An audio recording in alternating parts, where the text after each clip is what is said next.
We are live. Hello, everyone. Well, there's no one watching yet, but we are welcome to the Audiophile Roundtable news and discussion. I have some superstar guests today. Ladies first, of course. Melinda Murphy, the second most popular person in Kentucky after Johnny Depp, of course. Welcome, Melinda, to the roundtable discussion. Thank you. I thought you were going to say Bob Bradley, but thank you. Yeah. Thank you so much. We've got Danny K, not the dancer, but from Sonic Flair, no longer in Budapest, but now in Maine. Welcome, Danny. What's up? And I hear these dogs barking. Better keep those under control. And if you haven't, what's that? The kids are going crazy. Oh my gosh. And then we have below me here, we've got Tim from University of Vinyl. Thank you, Tim. Check his channel out. He's a Steely Dan expert, everyone, just so you know. I feel he is. That's where I get my Steely Dan information. On good days, yes. Yeah. And then I have Nathan, my wingman, Goss, writes for all the Mobile Fidelity. It's called the Mobile Fidelity Enthusiast Group on Facebook. Is that I can't remember which. It changes every year. It changes. Sure. And then you also write for Analog Productions Facebook group, which I founded as well. And if you wanted to, you can also write in the Mofi Audiophile Buy and Sell Vinyl Club that I founded if you want to put your stuff there. But Nathan's got some great reviews on a lot of the records out there. And last but not least, no introduction needed, Norman Mazzy Maslow from Seattle, Washington. Welcome, Roundtable. This is going to be a fun one today. You can see the banner streaming. We're, of course, going to do some news and discussion, but today's topic, music or albums that drive our passion. So us as collectors, enthusiasts, what has basically driven us to be where we are today. We're going to have some stories about some of the albums that, maybe we collected when we were younger that, really resonated with us. So I want to start off sort of with some news, audiophile news this week. Anyone want to start? I've got lots, but I don't want to take the spotlight. We've got 5 other guests. Norman, would you like to? Or Nathan? He's pointed at Nathan. Okay, Nathan, you go for it. I want some news. What's going on this week? I don't know, but I will put a plug out there. I do think that the Still Bill Mofi release is a must-have. I would highly recommend that. So that was released, what, Go 2 grab weeks it, ago? Mazzy. Yeah. 2 weeks ago. Well, tell us about it right now. You might as well just give us your review on it. Go. I think it's spectacular. So did you? So Mazzy, you actually have it in front of you. Did you notice that the jacket is like the higher quality, like the fibers for the jacket? I love that they switched. I first noticed it on Excitable Boy Warren Zevon, where it had that sort of matte, like Corinthian leather. Ooh, baby. It's actually nice. It's not the glossy thing. The reproduction's fine. It's not like perfect going into the negatives maybe. But I tell you, this sounds great. It's 33 and, numbered, if that even matters anymore. I don't really care about numbers, but highly recommended if you like this record. Having said that, the original sounds really good. So if you have an original, maybe you don't need this. Agreed. So, Nathan, your thoughts on the sound just quickly. Yeah, I think what this does is it highlights how mediocre by comparison the Greatest Hits LP is. So if you were to dial up that next to it, I think this showcase, obviously the tracks that are on here from that really showcases how good this recent release is. And I think it's a great album, period. The second side, I think, is a sizzler. I mean, it's like a nonstop, amazing second side that I don't think often gets near the attention, but I thought they did a fantastic job. And it's ironic that since the whole thing almost a year ago, since the whole DSD gate almost a year ago we're coming up on, I think some of their best material has actually come out in the past 12 months. So this being one of them. Don't you think, though, Greatest Hits records tend to be like that because they're all different sources?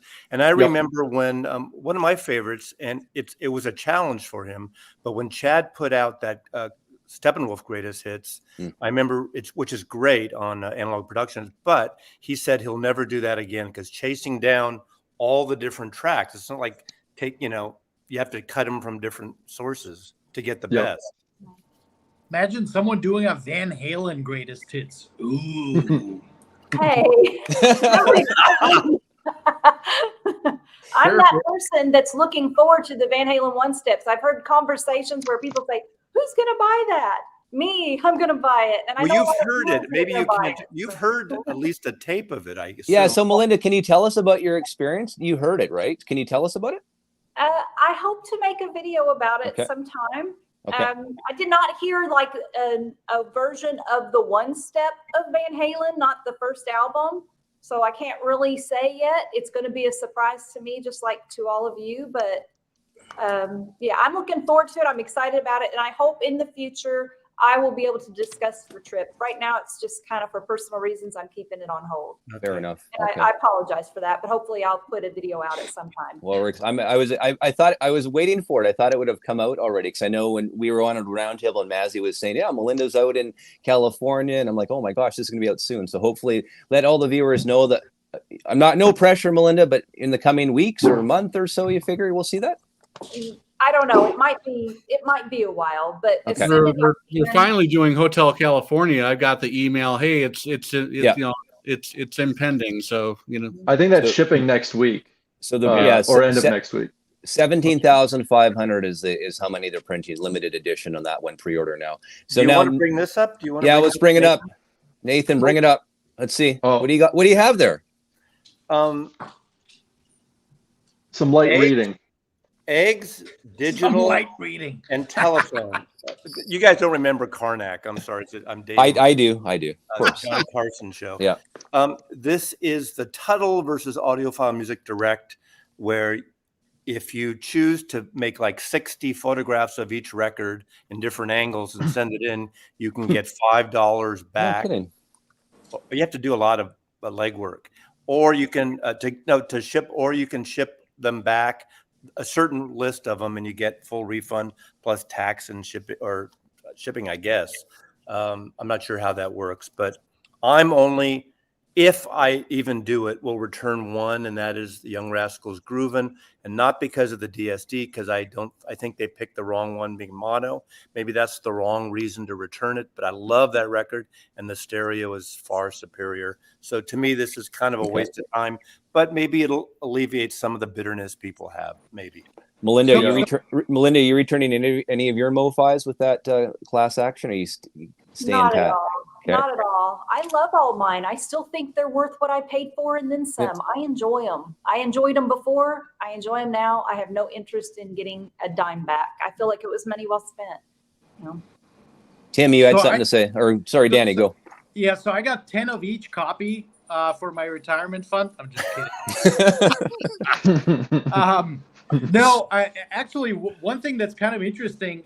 So earlier this week, I got an email from them, and or from the attorney or whoever the foundation is that got set up for this for these refunds. And I have to say, I was shocked at how extremely well organized it was, because it's literally drop down menu, turn.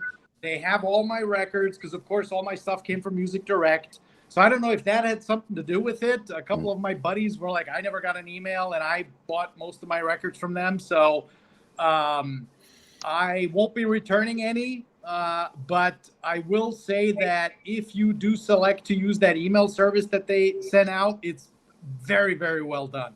And it still has to be approved in October. So Right. Okay. Right. it could like go haywire if people object or something. Can I just say one more thing? Yeah. Anybody who's really disgruntled and they're really mad and they want to send back their Abraxas, just send it to me. That would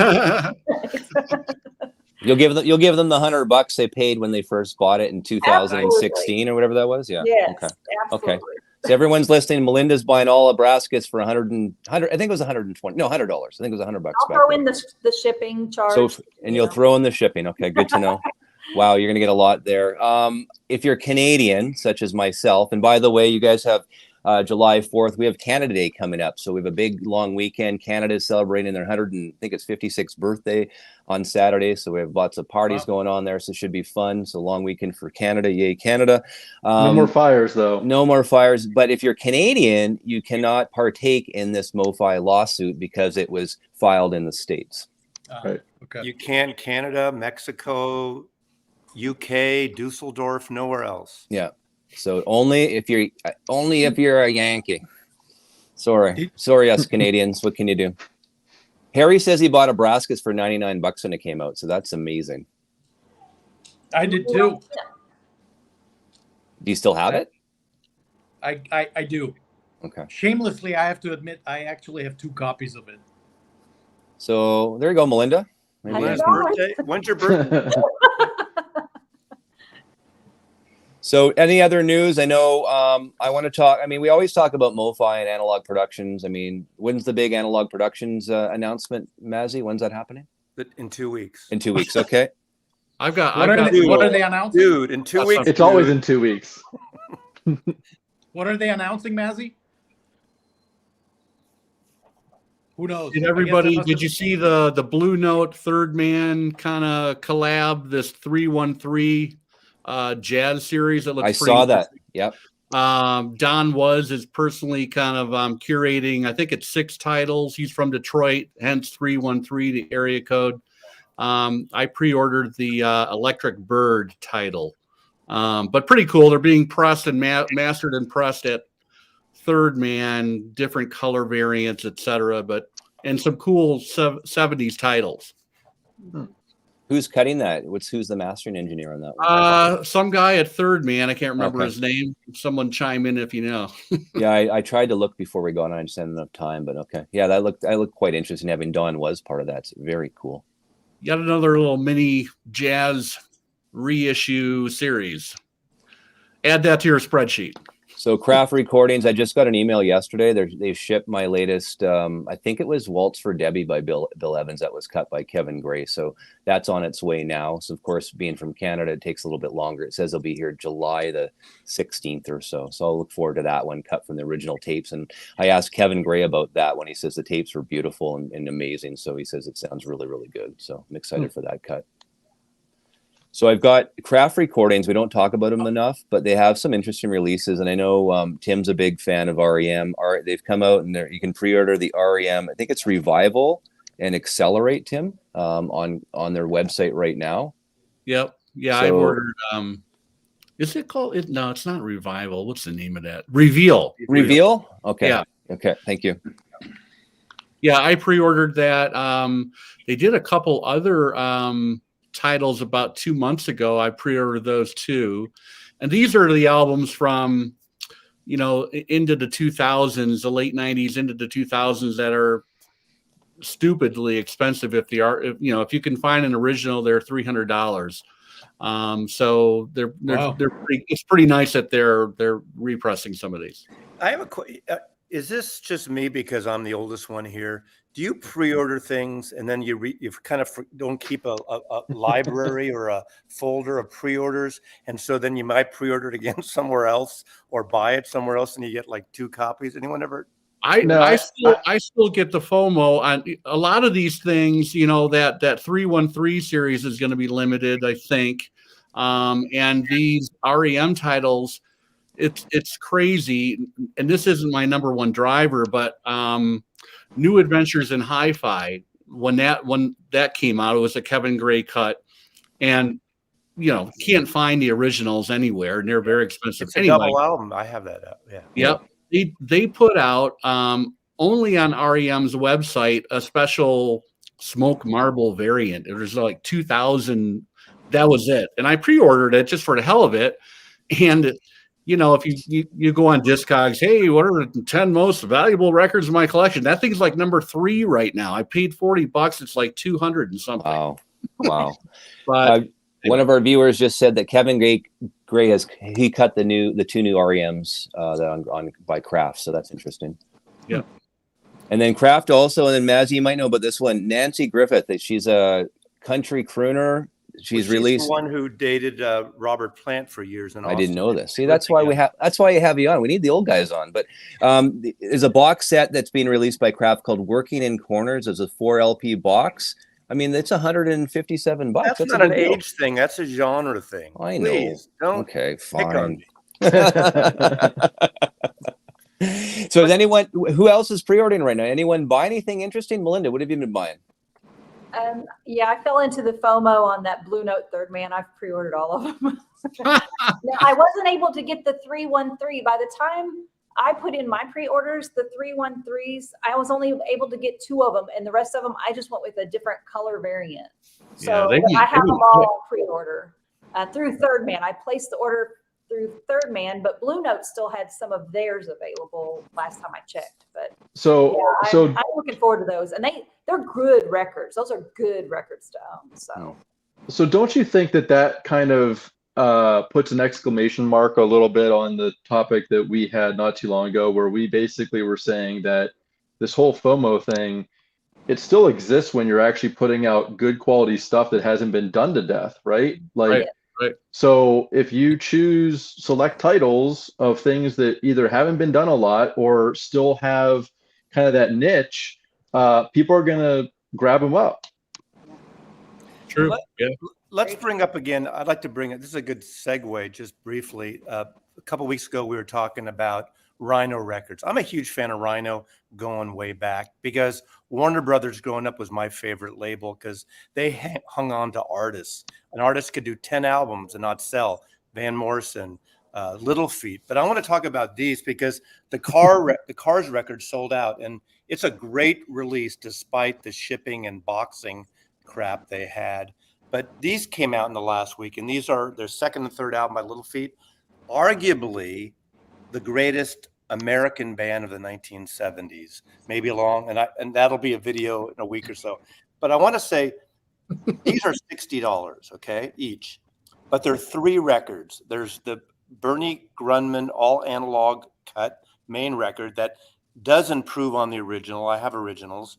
There is a record of outtakes and a contemporary or a time period record of live, right?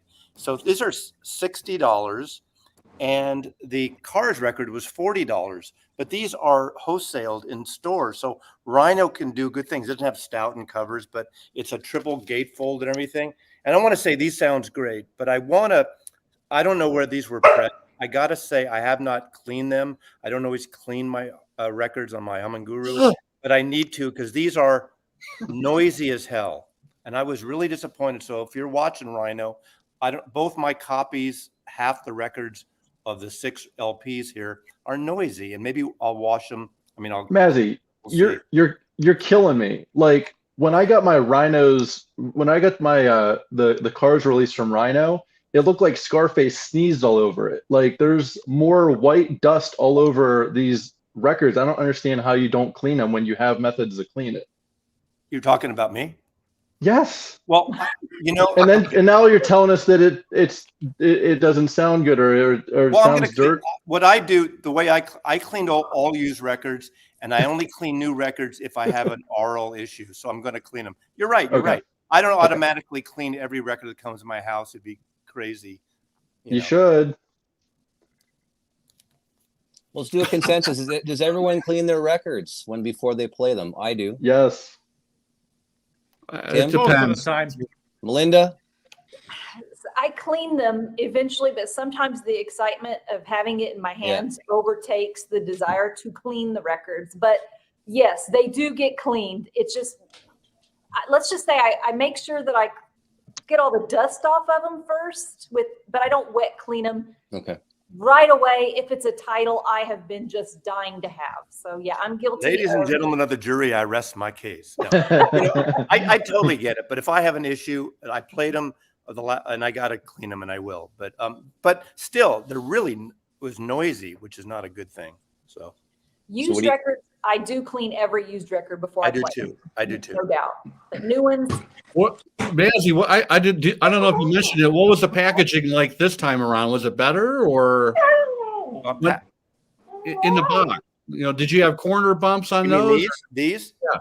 I bought these local. I mean, oh, okay. I thought you should. That's my point is $60 for 3 records, Rhino, and they're wholesaling it. The Cars is $40. They're set. They don't have to wholesale it. So right. I mean, I get it, and I get they're limited. The covers are great, but this is good value and it's great music if you like these records. If you're a Little Feat fan or haven't dipped in, I mean, they're probably the funkiest, soulful New Orleans style LA band, tightest band. You probably should get just Okay, Mofi, they did this last year. So Mazzy, for the folks that don't know much at Little Feet, what's the name of the albums? Sail Waiting- Shoes. Yeah. Dixie Chicken and Sailing Shoes. They came out in the last week. Okay. But Mofi did 2 versions of this, the 79 version, which is amazing. And they did like I think a 2000 version, which is not very good at all. So same label doing it twice. One works and what doesn't. But the Chris Bellman, I can't remember if it's Chris or Bernie, did this, and this is amazing too. Yeah, I think it's Bellman who did that one. Bellman, yeah. I have that. Yeah, it is. One of the greatest sounding live rock and roll albums. Nathan, Vinyl Joe is asking, when is Hotel California going to ship? Did you mention something about next week? Do you know? I think starting late next week. That's going to be interesting because they've already done Hotel California back in 1984. So there is a comparison to be made between the one step and the 1984 version. I have that 1984 version. It's very good. Mhm. It could get better. I hope it does. I'm really excited. It'll be interesting to see if they're able to up themselves on that one. So I'm very curious. Now, would Yeah. would the 84 version be cut by Stan Ricker? Was he still doing it in 84 then, or was it still be Ricker? I'm I curious. didn't check the credits, but I would say that's probably a good guess. Yeah, that's a couple years It's after very he good. did the Beatles, so probably. So probably, okay, good. So yeah, I mean, I like those older Mo-Fis. I really do. I've got a lot of those older ones. I think they sound great. I mean, I know people talk about the Smiley EQ, but I like them. I don't know. Maybe I'm just my ears. The track old. for me that I think really will be worth testing is Life in the Fast Lane, because any version of that you listen to, that intro, like the first 30 seconds of that is supposed to have that thump to it, with like the drum kick coming in. And if it doesn't have that, which some pressings of that and some over the years, different formats didn't have that. So that's what I'm most excited to hear, is whether or not it has that drive to it that needs to be there in order to give energy to the song. Like it needs to have that low end throttle to it. So going back to Rhino, looks like they're going to fix their shipping issues come the next batch of high fidelity records, I've been told. So that's fun. That will be good. Hey, at least they are addressing. And an then issue. July, I mean, I guess hopefully July is when they'll come out with the next 2. It will be a rock album and a jazz. And like I said, not AC/DC or Black Sabbath, but hopefully at some point they're working on those 2 titles. That would be kind of cool, which I did a video on because I was excited. I actually wanted the Rhino to see that video just to get them excited. I told everyone it's going to be sort of a grassroots campaign to get the Sabbath titles back out. So hopefully I think it's going to be "Do You Think I'm Sexy" by Rod Stewart. Ooh, that's a good. Are you serious? Or are you just joking right now? Oh. Any guesses? I think because I said in a couple weeks, I think they'll announce it. Does anyone want to take a stab at it? We do this every show, but no clue. Okay. No idea. So will you buy it no matter what? I guess obviously it's going to be a popular title. We're suckers, right? 5,000 press. No matter what, maybe not. But if it's something good, I Okay. mean, they haven't lost me as a customer, but I'm not a big fan of their customer service, Yeah. to put it mildly. Yeah. But they haven't lost me because, like you all said, the Cars record, that release is so good. And if they put out something else good, I'm not going to hurt myself. I'm going to order, but I would like to see them do a little better on their customer service. I want to give a shout out to, I forgot his last name, I apologize, but Jason at Rhino, who's working all this Little Feet stuff. He's been all over the Hoffman forums responding to people. Okay. And it's really great until eventually Hoffmanites chase them away. They always chase people like that away eventually. But he's talking about this whole Little Feet curation he's doing, and he's doing an amazing job there. So I want to give him a shout out. So Waiting for Columbus was cut by Bernie Grunman, I've been told. Thank you, Christopher. I should have just looked, right? Yeah. Polly Sleeves, there you go. You're good. Yeah, BG. Yeah. So any other news? We know what we're buying. Danny, you don't even have records any longer. So what do you do all day? What am I even on here for? Yeah. No news, just waiting for our stuff to come. Yeah. So we to those that we're back in the US, we moved back to Maine, and ultimately the language barrier was just too difficult to overcome. And so we moved back to Maine. Our stuff should arrive mid-July. Owner of a collection of 10,000 records that have made the crisscross from the Atlantic to Europe and vice versa 2 times. So There's no way that's not scary. You know, I'll say this. A lot of people were like, oh my God, you know, your records are going to melt. You're just going to have goo when you unbox them. And records are a lot tougher than we think they are. Yep. You know, everything arrived just fine. Of course, I didn't unbox everything. But yeah, no, it'll be fine. It'll be fine. I'm really excited. And, you know, I have to give a shout out to one person, Steve Evans at Perfect Vinyl Forever. He was my chief curator and my chief steward of all the records that I purchased in the 18 months that we were gone. And of course, he cleaned all of them and stuff. But anyway, big shout out to him. You know, his wife was like, who the fuck is this Danny Kaye guy sending records every 2 weeks? What is this crap? So anyway. Well, here's I got it. Did I just say that online? Oh, that's okay. I hope my wife stopped watching this live stream. I did not buy any records over the last 18 months. What are you talking about? Oh my God! The age of analog. They had ordered 2 copies of the cars from Rhino over 2 weeks ago, and have yet to get anything other than an order confirmation. Melinda, is that sort of your experience? No, my experience was I ordered something that I wanted to cancel. Yeah. And I waited. I gave them plenty of notice. There was like 10 days before the record was supposed to ship. And a week passed. I gave them 3 different notices, put urgent on them. And they just, after, I guess, a week, they finally got back with me and said, sorry, too late, already in the process. So what I did in the meantime was call my credit card. And I've never done this before, but I told them I need you to stop a payment. And they did immediately. And when they did, suddenly they were able to cancel my order. So it's pretty interesting that when I wanted them to cancel my order, couldn't do it, already in the process. But once I took the money away, they were able to cancel the order. And I thought that was, you know, that wasn't very cool. I wonder who's servicing these companies. I mean, it's not all like people think everyone has their own warehouses. Some do, right? But they're also one stops or distribution hubs that have several labels and companies. I don't know. And also, you know, bringing that up, Mazzy, I agree. I forget that sometimes that they just hire people sometimes. Yeah. I don't know in this case, but I remember Rhino used to be great. There used to be an email. It was, you would write to Dr. Rhino, and Dr. Rhino within a day would answer you. It was always, I'm sure, not the same Dr. Rhino all the time, and they would take care of you. Yeah. And the other thing to add to that, I can guarantee you, whoever is doing this is a third party for them, have no clue about records. Okay. I mean, Right. You know, sure. that's a given. Hey, hey, Mazzy, since your new records don't get cleaned first, what you should do, since you don't think they're dirty, is run them through the Humming Guru and then drink that water that comes out and see if. Oh my gosh. See, You didn't watch my Humming Guru video at the beginning when the archivist and I made martinis while we're doing it, and Fremer like hauled off and emailed, take that video down now. You can't, you know. Gin is a clear liquid, and you know, so he got. So, Mazzy, do you want to answer Jason's question? He's a new Humming Guru owner. Can the water sit in the machine for a day or two? You know, I don't leave. I always, after I do a session, I throw mine out too. I dump it out. First of all, don't leave it in the top. At least let it drain through and leave it in the receptacle at the bottom. Yeah. Don't leave it in the machine. You don't want for any reason. Let it, and I leave the top off to let it dry out.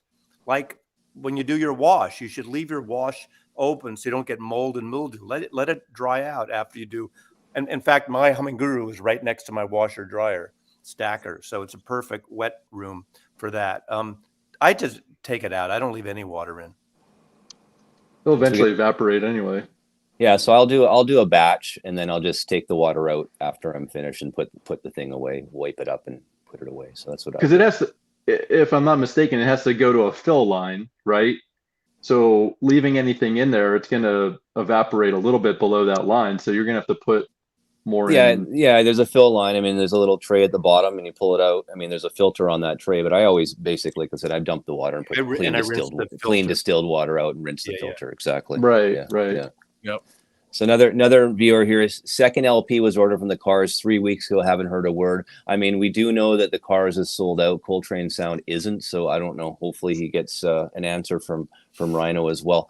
So we're halfway through the show. I promised, and it's on our ticker here, music or albums that drive our passion. I want to start with Melinda. I mean, how long has it been? Like, how many years since you've been collecting actual LPs? Like, tell us about that, and tell us what records really inspired you to get into this crazy hobby that we all love. Okay, well, I didn't really officially start collecting until 2017, but I kind of got an early start. My daughter, and she has an ex-boyfriend, and they were collecting vinyl records together just as a couple. And so I went with them a couple of times when they were looking through records back when they were $3 for $5. And I wish I could go back in time and pick up all the records I saw. I saw Buckingham Nicks and all these crazy records that I did not pick up. But I saw a few, like, wow, those are so cool. I haven't seen this in forever. And I bought them. And I didn't even have a good turntable. I had something that sounded terrible and skipped. And it was cheap. So I didn't really get into it as much as I should have back in 2013. But then for Valentine's Day 2017, my husband comes home with a turntable, a cartridge upgrade, and some records. And that really just got me started. And my husband and I then went on this crazy journey for probably a couple of years where every weekend we would go out of town to record stores. And I built my collection that way. Wow. Yeah, so I have a lot of records, and I'm not as I'm kind of newer at it, admittedly.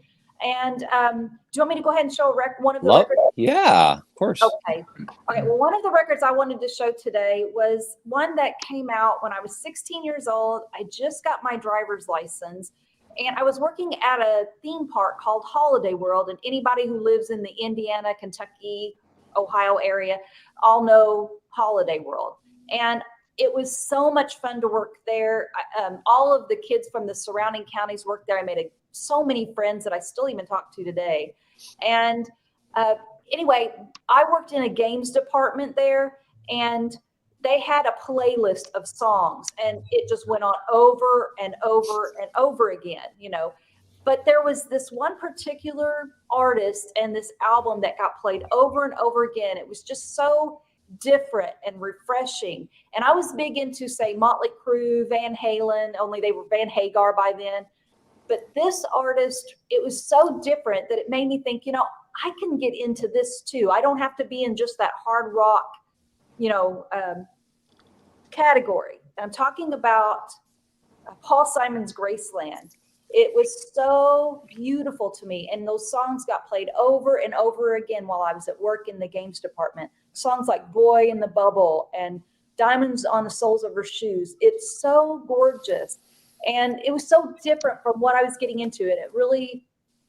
It's very sentimental because I can still remember being at Holiday World and all of my friends and having so much fun, but I can still really honestly love it for the music. And I feel like that was something that kind of pushed me along and moved me forward when listening to records. So that one is one that really sticks to my mind. Is there a one step of that? Isn't there a one step? That's what I wanted to ask you guys. Okay, there's been a lot of Paul Simon one steps. What about it? Do you think Graceland would ever become a one step? I would think it would be fantastic. So this is a Ryan Smith cut. This is the what would this be? The 25th anniversary cut by Ryan Smith. So I've got the same experience as you, Melinda. I have the original Graceland I got in 1986 when it came out, and I was really into records back then. But the one thing that reminds me about the Graceland album was "You Can Call Me Al," because that's when MTV was quite big, and he had Chevy Chase. Chevy Chase was singing while Paul Simon was playing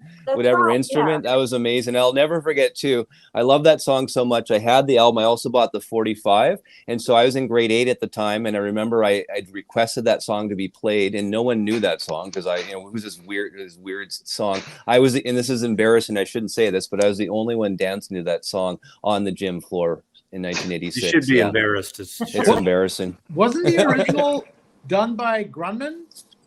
I think so. And Yeah. Roy Halley engineered and produced it. It's a great sounding Yeah. record to begin. Yeah. The It's a good original sounding. from Sounds Columbia great. is It's The great. great. original Now, my was great. cover, on the other hand, my cover doesn't look so good. This was Yeah. one of the first records I bought. I wasn't as particular. Thankfully, the vinyl plays great though. But yeah, I would, if they do a one step, or I've even thought about buying that reissue, I would be all for that. That would be great. I have the original and I have that one. So I mean, they both sound. The original sounds great. I mean, incredible album, all in. Okay, so Danny, your experiences with the vinyl. Come on, I want to hear something. Well, I mean, I think I've shared this story a couple of times probably, but you know, for me, so my brother is 10 years older. He's the one that got me into hi-fi and high-end audio. He was like a big hi-fi guy and collector and all that.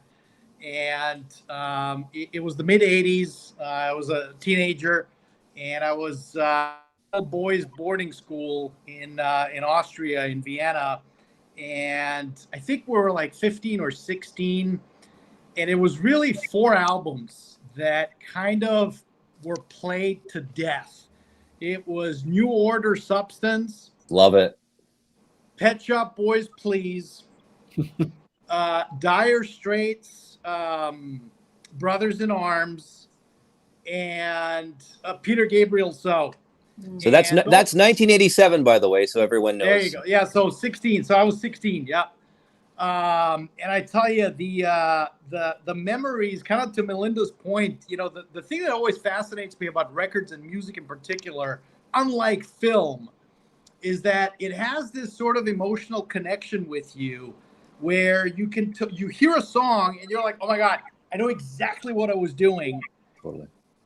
at that time, at that day, when this song was playing. And you know, you pull up the record and you play it again. And even, you know, the Pet Shop Boys just released the 6th album, the singles collection, which I strongly encourage everyone to get. I mean, I think it's like only $150 or so. And it has all of their hits on. But anyway, I digress. No, it's like even today I put up the Pet Shop Boys Please. I put up, you know, obviously the by the way, they did a fabulous job with Dire Straits, Brothers in Arms. I put up Peter Gabriel So. I think I have like 8 or 9 copies of that, all different versions. And again, I put it on and I immediately get transported to that moment in time in the dorms with all my buddies, roommate, and, you know, we're just goofing around, and it's amazing. So those were the sort of first 4 records that I got back in the day. And, you know, it's like Melinda said, it's got there's something about it that really no other medium. I mean, certainly I don't remember when the first time was I streamed anything. I really don't. No, that's right. You know, I certainly don't remember, you know, maybe some movies have that ability to time and space.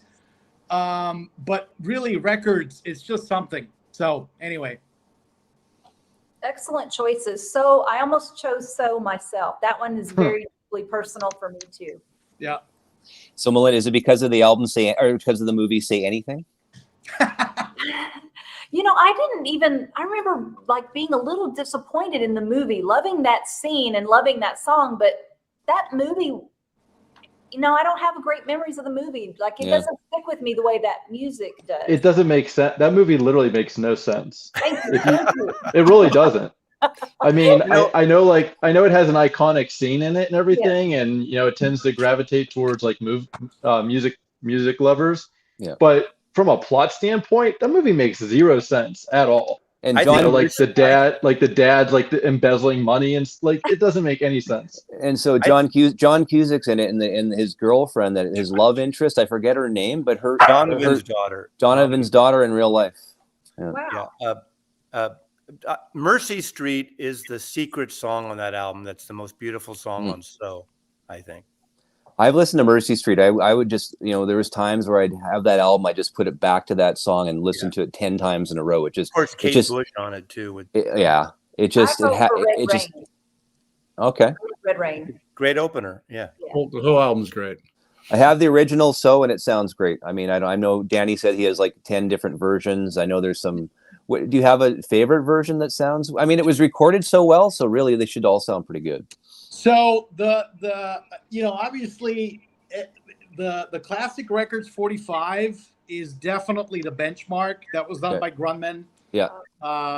That's definitely the benchmark. I will say that I think it's the 40th anniversary, 30th anniversary that UMG did a couple of years back. Well, maybe more than a couple of years back now, probably 10 years ago. They did it as a double 45. That is really good as well. And the real hit, I think, are the 12-inch 45 singles that you can pick up from all of the hits: Sledgehammer, Don't Give Up, Rain, et cetera, for not much money. And those sound phenomenal. Absolutely phenomenal. So Danny, do you want to tell us what Sledgehammer actually means? What do you mean? I don't want to know. Oh. It's something you hit. Oh, that's what he means, right? There's no subliminal thing. Okay, fair enough. No, okay, Nathan, your turn. Oh, okay. So when we were talking about topics for this, I kind of had a direction that I was planning to go. And as I thought more about it, this was the question I was asking myself. I was thinking, when did I start actually caring about how something sounded? That was like the thought in my mind. Like, when did I actually care about quality, right? And I thought it was way later in my life, but as I really started to explore it, I realized that when I was a kid, probably around 7 or 8 years old, I got an AM/FM alarm clock radio. And at nighttime, what I would do is I would find a station to listen to basically go to sleep with. And turns out the station that I always dialed up was the oldie station. Not because that's what I wanted to listen to, but because it came in the clearest out of all the other stations. So, and I mean, remarkably clear. So I was listening to like oldies whenever I was like 7 or 8. I was basically listening to the stuff that my parents liked or my grandparents even liked.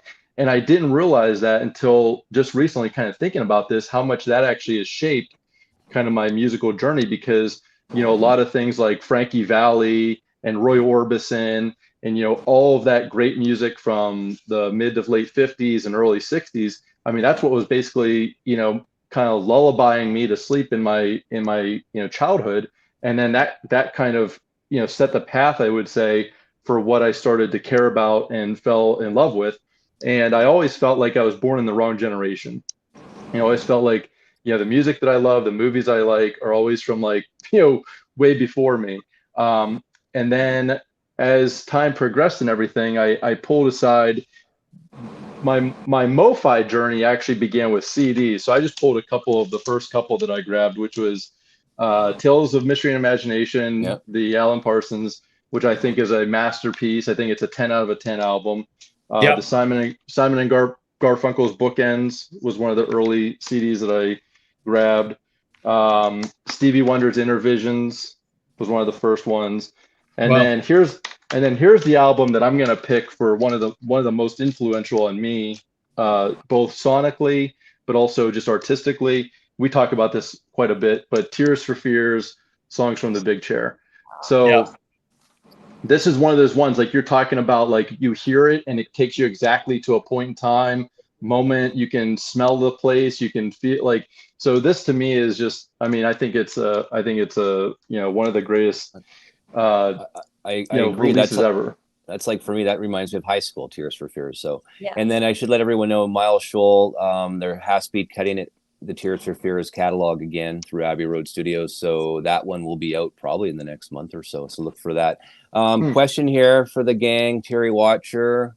Who wants to answer that? Eventually. Thanks, Mazzy. Just sign up for the Neil Young Record of the Month Club, and you'll get it eventually. And Nathan, Audio Guy 52, does Nathan have a YouTube channel? I do not. I am avoiding it. Not that I think there's anything wrong with it, but I don't want it to like influence. Like, I like being able to come here and not feel like I'm like pushing a channel. I can just talk openly and stuff about records and music and whatnot, and don't have to necessarily have subscribers or whatever. So tell us. Push your channel. Go to Mazzy's Music on YouTube and click that subscribe button. Or click on Melinda Murphy, subscribe. Universe of Vinyl, subscribe. Sonic Flare, subscribe. Steve Westman, subscribe. All subscribe. Where your dirtiest records come through. Oh my gosh. So Nathan, tell the viewers, and so I know I said it at the top, where do you do your reviews? Where do you do your writing? Yeah, just the Facebook groups. I've been in the Steve Hoffman forums, but it's a little bit too much drama for me, so I just don't get involved there. But definitely the Mobile Fidelity and the Analog Productions, fan pages are primarily where I'm, just trying to provide my insights or thoughts on releases, comparing things, news, updates. My thing is, I feel like if something moves me, I want to share it with other people, right? Like if something is really good, I'm not one of those people. It's like, I don't want anybody else to experience this. Like I want as many people that can, if that's your favorite record, why wouldn't you want to hear it the best way possible or the best version possible? We haven't forgotten about you, Tim. Go for it. Okay, I got back into collecting records. I had a little system when I was in high school. I lived in the basement of my parents' house, and it was just my brother and myself. But some of the clearest memories, well, let me switch back. I started buying records again in about 2014, 2015. And I'm a researcher. So I started looking at, hey, I want to get what's a really good vintage turntable? And I bought one on eBay back in like 2010. And it kind of sat in a box for years. And then I started going to these flea markets. And like Melinda said, you could find a lot of used records in great condition for not a lot of money. I started accumulating this stuff. And finally, in 2015, my wife and I had moved to Fort Collins, and I had a situation where I had some space and I set up a system, but and the rest is history. But some of my earliest memories, I'll talk about some kind of records in my life that I wanted to go out and get on vinyl when I got back into this. Growing up, I'm a child of the 70s. So in the early to the mid 70s, my parents had a very modest system. They had the separates. They had some speakers and a receiver and a turntable. And I kind of remember wanting to figure out, how do I do this? And I think my mom helped me. And they literally had 15 or 20 records on a little rack under the receiver. And I clearly remember it was, there was 3 records that I would always go to and just play all the time. It was the 16 golden hits, the Elvis records with the orange cover, orange yellow cover, or 16 platinum hits, whatever that is.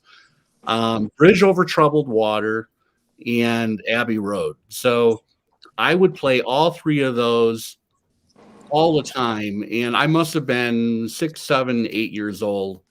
And I just, so I had to go out and get the best possible pressings or multiple pressings of all of those records.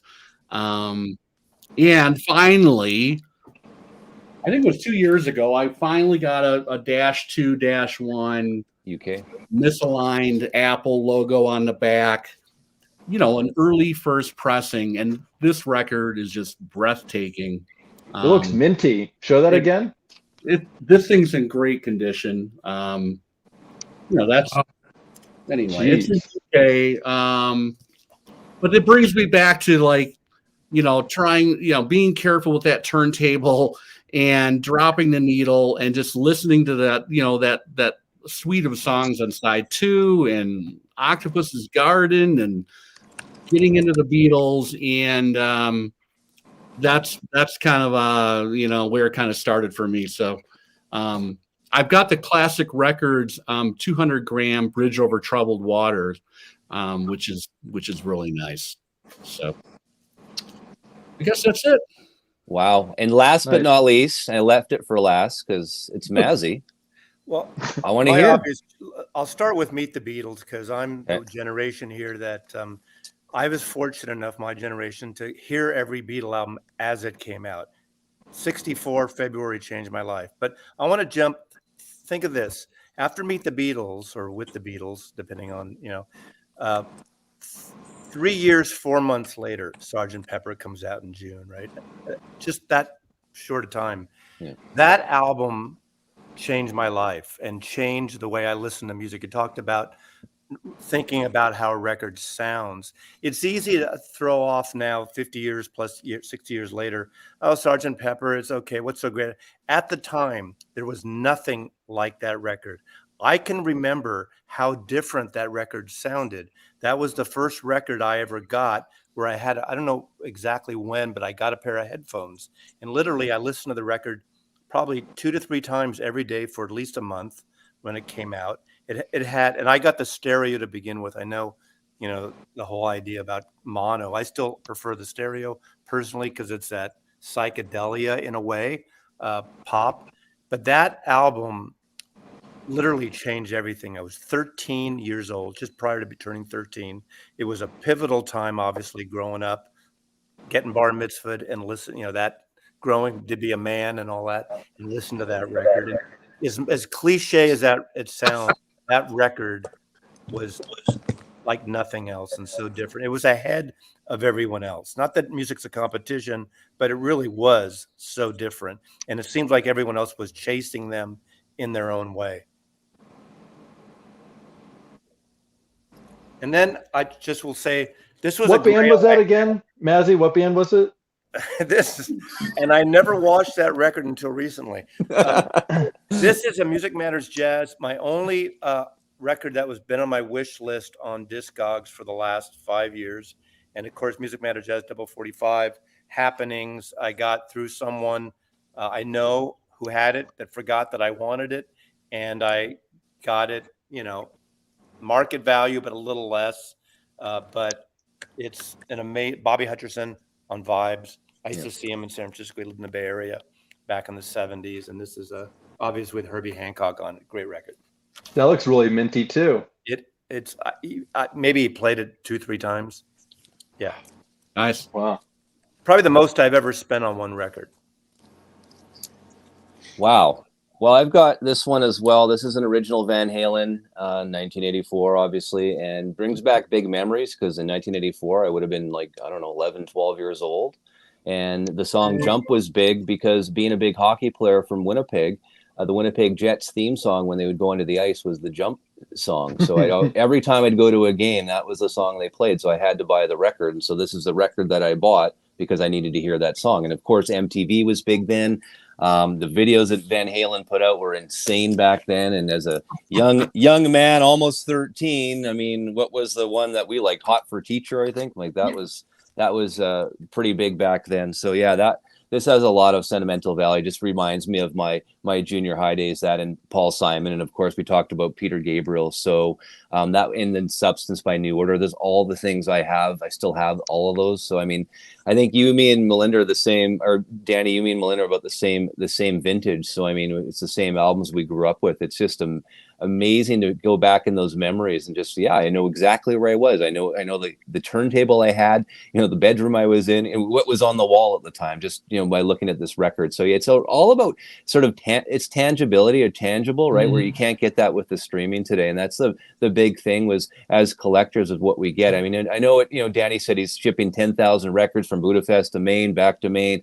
It's a lot, but I mean, you're doing it because you're passionate about it. It's, there's memories there, and you can pull it out and talk about it like Mazzy does in his show as well, right? And just there's memories with it. So I think that's why vinyl's not going away. I think there's going to be a new generation of people out there listening to vinyl now, which is neat to see. Apparently 25% of them don't have record players, but I like to see that. But yeah. So yeah, 1984, special to me. No, Melinda, obviously you've pre-ordered the One Step. Yeah, in fact, I went and just grabbed an extra record. You said that had a lot of memories. I grabbed the same record. That is okay. So this is kind of crazy because I grabbed my two, were the Paul Simon and that one, right? So there you go. Too funny. Yeah, man. If this was a dating site, you guys would be going out. Is your husband off camera watching right now, Melinda? I'm sure he is. He can't hear you. I was just gonna say, where's the script? Where are the script notes? He'll watch later. It's I swear to God, I did not tell Melinda the records I was bringing on. That is true, because you went and grabbed another one even before we got on. So there you go. based on our choices. Tim and I are going out after this. So Yeah, and then I don't know. Well, Danny and Nathan. I mean, they could go out and listen to music too. New Order, and yeah, exactly. No, that's funny. But yeah, no, that's the thing about records and music, and I think that's why we love this and we're passionate about it. I mean, sometimes we get on here, we're trying to compare all the records. Oh my gosh, this classic record sounds better than the this one, or the Ludwig sounds better. I mean, yeah, I'm sure they sound better, but I mean, we got to think about it for a second. It's about the music first, and it's funny. Yeah. I don't think a lot of the artists probably put as much time and effort into how these things sound as we do. Oh hell no! Yeah. So that's another thing to think about as well. What's you brought up something, Dan, you brought up actually something that's kind of interesting, because I was thinking, people that love music from, let's say, the late 80s, early 90s, when basically LPs were being phased out, everything was becoming CDs and digital and stuff, right? And I was thinking, I love a lot of music from that era, but my first experience with it wasn't on an LP, right? It was probably the CD, or maybe eventually the streaming. So now some of these companies are finally going back. Like I brought like the Intervention Everclear, right? So like Intervention did, like these two records. So I would like to see in the next 10 years, I would like to see like more stuff coming out from like that era where it was never originally released, like the Collective Soul, the Kraft Records Collective Soul, stuff from like that early 90s, Stone Temple Pilots, Soundgarden, I mean, all that grunge era stuff that we've gotten dabbles of. But I mean, a lot of that stuff has never been issued on an LP form. But I think there's a market for it, because let's face it, as time goes on, the people that are buying this stuff are getting older, and that's now their generation of stuff. Melinda, what were you holding up there? Sorry, Mazzy. I'm glad you brought up Intervention, because these are two Matthew Sweet records that Intervention yes. did. And that's that period of time. What are these? These are like late 90s records, and Intervention's actually just down in Gig Harbor, just south of Seattle, and Shane does amazing jobs in licensing. He does basically the Tone Poets, and they're $40 to $45, which is again another good deal. He did these, he has I guess a connection with A&M Records, because obviously one of the greatest country rock records ever, the Flying Burrito Brothers, and of course the follow-up, and he did the Gene Clark, the Dillard's, Dillard and Clark record. And I don't know if it's necessary, but he just did this box of 3 or 4 Frampton albums. Now maybe, people aren't into that maybe, but that Wind of Change, that first Frampton album, is fabulous. Now you have to get the box. We need to get him on the round table, Mazzy. That'd be fun. That'd be really good. No, he would do it. He would do it. And Melinda, which one did you hold up there? I wasn't able to see them. Okay, well, first off, this one, I love this album so much, Billy and I'm Squier. so glad that Billy Squier got the Intervention treatment, and it's beyond so much better than the original. I had the original. I don't even have it anymore. This sounds mind-blowingly good, and I love it's beefier. I think he got the shaft a little bit on that silly video he made for Rock Me Tonight, but I love it.